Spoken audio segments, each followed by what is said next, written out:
Vin chaud rouge, c'est une évidence. Mais est-ce que vous connaissez le vin chaud blanc du Sud? Allez, je vous montre. Alors, on commence par utiliser une bouteille de vin blanc. Sucré de préférence, mais pas trop. Donc moi, je suis partie du coup sur un vionnier moelleux. On verse l'intégralité, donc 75 centilitres, dans une casserole. On vient y ajouter environ 200 ml d'eau et on commence à faire chauffer le tout. On met un feu qui soit suffisamment doux pour éviter l'ébullition.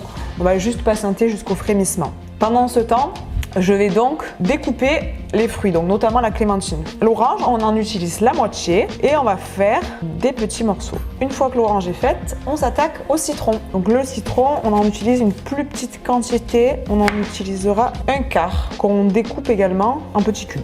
Le frémissement commence, on va ajouter un clou de girofle. Quand on atteint le point de frémissement, on rebaisse un petit peu le feu pour justement éviter l'ébullition, mais tout en conservant une macération suffisamment importante par la chaleur. Je vais ajouter la cannelle, mais généralement 2 bâtons. On ajoute l'étoile de badiane, un petit peu de sucre, à peu près 15 grammes, ce qui représente 3 cuillères à café. Selon les goûts et selon le profil du vin, on peut accentuer le sucre. Le zeste de citron.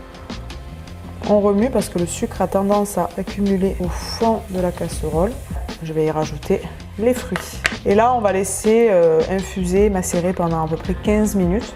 On arrête le feu et on va rajouter du coup, dernier ingrédient, les 2 cuillères à soupe de miel. Ça renforcera le côté gourmand du cocktail. Vous avez aussi la possibilité de rajouter une branche de romarin pour infuser et justement accentuer les arômes garrigue, sud. Résultat, un vin blanc chaud plus lumineux et surtout qui respire le sud. À la vôtre!